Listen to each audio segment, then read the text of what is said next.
Hey guys, it's great to have you back for week 3 of our Shaken Life Group study. I'm excited that you've been going through this material together in a group, or at the very least, you're doing it on your own and wrestling through these questions.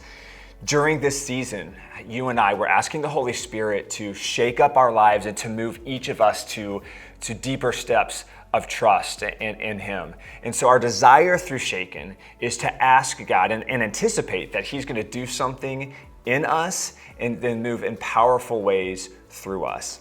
So I encourage you to make sure that you're catching in all of our sermons in our Shaken series and that you're with us every Sunday morning of the series, or at the very least, that you're catching these messages online, because this is going to help you get the very most out of this Shaken experience. Now, in our third week of the Shaken sermon series, we talked about how God has ownership over everything.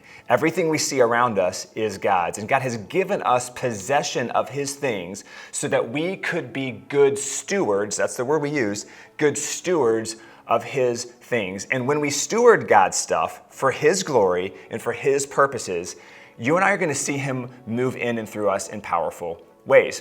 So our big idea during for week 3 of Shaken is this: God owns it, we manage it.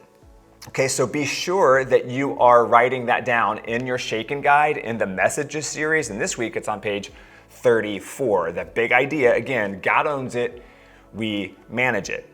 Okay, so our key verse, which you can also write down if you haven't done that already, comes from Acts chapter 4, verse 23 through 28. Peter and John have just been released from prison, and they're gathered together with a group of believers in one of the believers' homes. And they start praying. And the very first thing they pray is in recognition and praise of God that He is sovereign over everything and He owns it all. In fact, verse 24, it says this: "Sovereign Lord, you made the heavens and the earth and the sea and everything in them." That's how they start out, recognizing that God owns it all. And we were challenged to consider what God has given to us. Are we stewarding His possessions, which He's placed in our hands, in ways that requires you and I to depend on Him and to trust in Him to work through us? I remember a year ago when we were building the Ross Township campus, and the building was ready, but because of certain delays, we weren't allowed to go in it. And so we were in that season very frustrated. We had this brand new building, but we couldn't hold services in it. We were frustrated, we were angry, we tried every angle to make it work, and it just didn't. So eventually we decided that we were going to just hold parking lot services.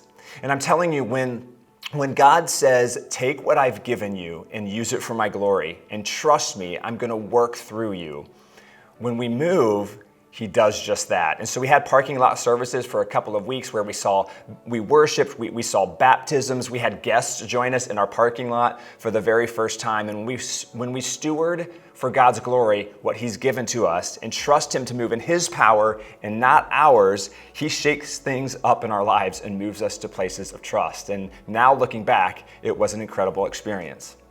So today in our life group material, we're going to look at a story of a young woman who was taken from her family and her home, and she became queen. And as you encounter this story, you're going to see that this young woman found herself with a critical decision to make.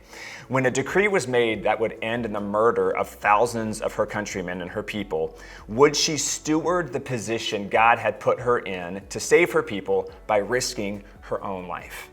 My hope is that what you and I can learn from this young woman is that what it looks like for us to take the things and the relationships or the positions that God has put us in, and what does it look like to ask ourselves this question first as a priority in our life. How can I use my stuff? How can I use my position to bring honor to God and further His purposes? That's the question. And I pray that we will be shaken by this question and moved to bold steps of trust as we answer it and walk forward boldly with Him. So I'm glad that you are with us for week 3 of Shaken and that you're anticipating a movement of God in your life. And I look forward to you joining with us in person or online for week 4 of our sermon series, Shaken.